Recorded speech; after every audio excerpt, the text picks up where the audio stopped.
start singing, give thanks to the Lord, for his steadfast love endures forever. And our life is going to display the steadfast love of the Lord. This situation is not going to be our doom and our gloom and our death. It's going to display the steadfast love of the Lord for this generation, for my generation, for my life. I'm going to give thanks to him in advance because I'm going to see it in my life.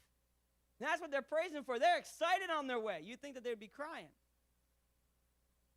Right? In Psalm 149:6, it says, let the high praises of God be in their mouths and a two-edged sword in their hands. Psalm 103:1-5 says, bless the Lord, O my soul, and all that is within me, bless his holy name. Bless the Lord, O my soul, and forget not all his benefits, who forgives all your iniquity, who heals all your disease, who redeems your life for the pit, who crowns you with steadfast love, who satisfies you with good things so that your youth is renewed like an eagle's. These are the words that we need to start praising God with in our life. Bless the Lord, I love when David says, why so downcast, O my soul? He starts addressing the issue with himself, with his mind. He says, why are you so downcast? Don't you know? Put your hope in God. He speaks to himself in that one. Sometimes we need to speak to ourselves. Faith comes by hearing and hearing the word of God.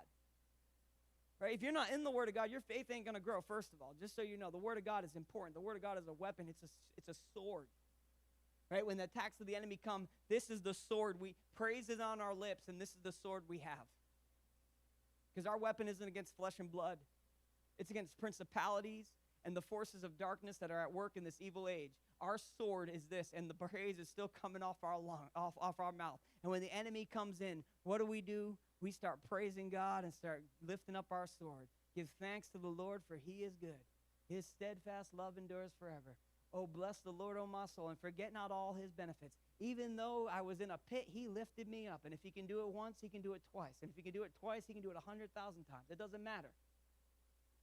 That's what we need to start praising God for what he's done and what he's going to do.